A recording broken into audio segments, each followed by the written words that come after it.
Assalamualaikum warahmatullahi wabarakatuh.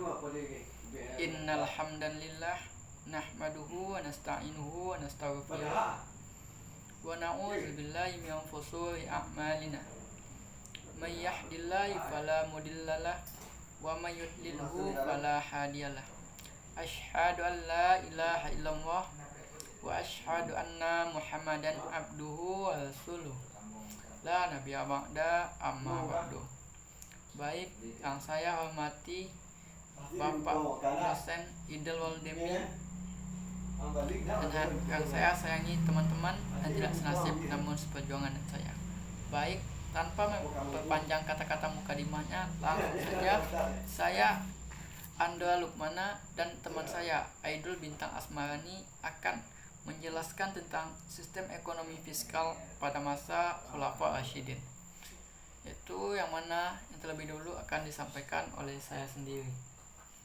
Pertama, sistem ekonomi fiskal pada masa Khalifah Abu Bakar As-Siddiq. Setelah wafatnya Nabi Muhammad SAW, Abu Bakar As-Siddiq ditunjuk sebagai khalifah pertama bagi umat Islam. Nah, pada masa Khalifah Abu Bakar As-Siddiq ini, beliau banyak menghadapi persoalan-persoalan dari dalam negeri. Itu banyaknya orang-orang yang murtad. Lalu banyaknya orang yang mengaku sebagai nabi palsu. Lalu adanya orang yang enggan membayar zakat. Nah, pada saat itu Abu Bakar As-Siddiq ini terlebih dahulu menyelesaikan persoalan dari dalam tersebut. Setelah menumpas nabi-nabi palsu, memerangi orang murtad dan memerangi orang yang enggan membayar zakat. Nah, barulah Abu Bakar As-Siddiq melakukan ekspansi ke utara untuk melawan pasukan Romawi dan Persia yang mengancam kedudukan umat Islam pada saat itu. Tetapi Abu Bakar As-Siddiq meninggal dunia sebelum niatnya tadi tercapai atau terlaksanakan. Nah, pada masa Khalifah Abu Bakar As-Siddiq ini, harta pada Baitul Mal itu tidak tertumpuk dalam jangka waktu yang lama. Hal ini dikarenakan karena pada masa Khalifah Abu Bakar As-Siddiq ini beliau langsung mendistribusikan harta tersebut sehingga tidak ada tertumpuk-tumpuk pada Baitul Mal. Nah, pemberian itu dilakukan rata, yaitu kalau apabila harta yang didapatkan itu banyak, maka Muslim akan juga mendapatkan bagian yang banyak juga. Nah, di sini Muslim itu tidak dibedakan antara orang kaya dan orang miskin, itu sama rata, sehingga hal ini dapat mempersempit jarak pemisah antara orang miskin dengan orang yang kaya. Lalu yang kedua yaitu sistem kebijakan ekonomi fiskal pada masa Umar bin Khattab. Nah, pada masa Umar bin Khattab ini beliau memimpin selama 10 tahun. Nah, pada masa Umar bin Khattab ini beliau berhasil memperluas wilayah atau ekspansi wilayah sampai ke Jazirah Arab, lalu ke sebagian wilayah dari Romawi dan seluruh wilayah kekuasaan Persia. Nah, setelah itu Abu Bakar As-Siddiq untuk mempermudah mengatur administrasi negaranya, beliau membentuk wilayah-wilayah yang telah dikuasai tadi menjadi 8 provinsi. Nah, yaitu terdiri dari Makkah, Madinah, Jazirah, Syriah, Basrah, Kufah, lalu Palestina dan Mesir.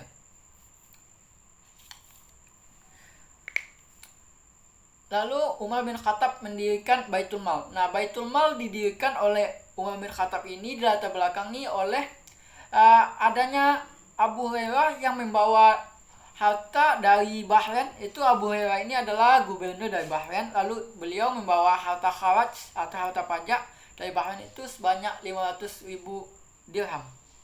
Nah, mengingat jumlahnya yang begitu banyak atau yang begitu besar, maka Umar bin Khattab bingung akan mengalokasikan atau mendistribusikan kemana mau mendistribusikan dana yang besar tersebut, sehingga pada saat itu Umar bin Khattab mengajak para sahabat lainnya untuk berdiskusi atau bermusyawarah. Nah, setelah bermusyawarah, Umar bin Khattab memutuskan untuk tidak mendistribusikan harta tersebut. Tapi beliau memilih untuk menyimpan untuk kebutuhan yang darurat yang akan datang besok hari, atau berbagai macam kebutuhan yang akan datang pada masa kemudian atau masa yang akan datang.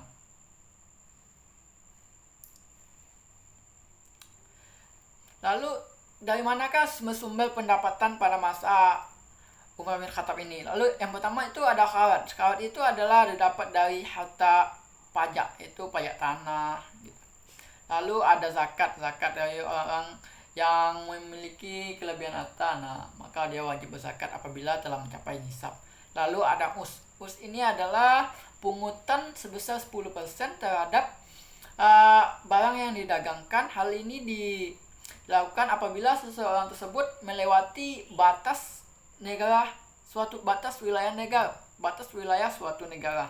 Itu us. Nah, lalu ada lagi khums. Khums ini adalah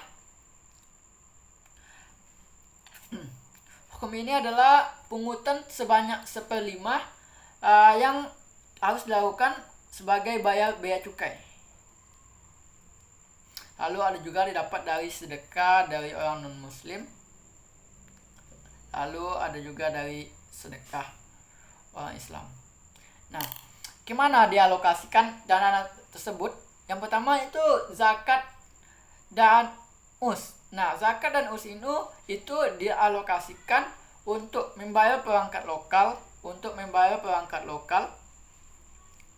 dan jika masih berlebih maka hal tersebut akan disimpan pada Baitul Mal dan akan diberikan kepada fakir miskin. Lalu yang kedua ada sedekah dan khums. Nah, sedekah dan khums ini akan dialokasikan atau akan didistribusikan kepada fakir miskin. Lalu yang ketiga ada kharat fa'i.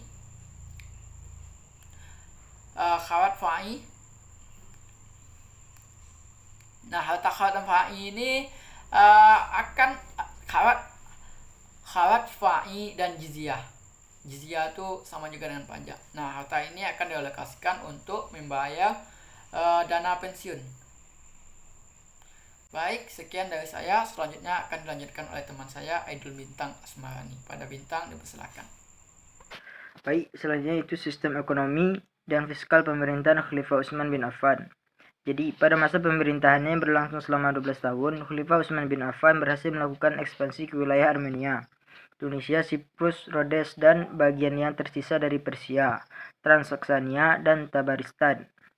Ia juga berhasil menumpas pemberontakan di daerah Khurasan dan Iskandaria. Jadi pada 6 tahun pertama masa pemerintahannya, Khalifah Utsman bin Affan melakukan penataan baru dengan mengikuti kebijakan Umar ibn Khattab. Dalam rangka pengembangan sumber daya alam, ia melakukan pembuatan saluran air, pembangunan jalan-jalan, dan pembentukan organisasi kepolisian secara permanen untuk mengamankan jalur perdagangan.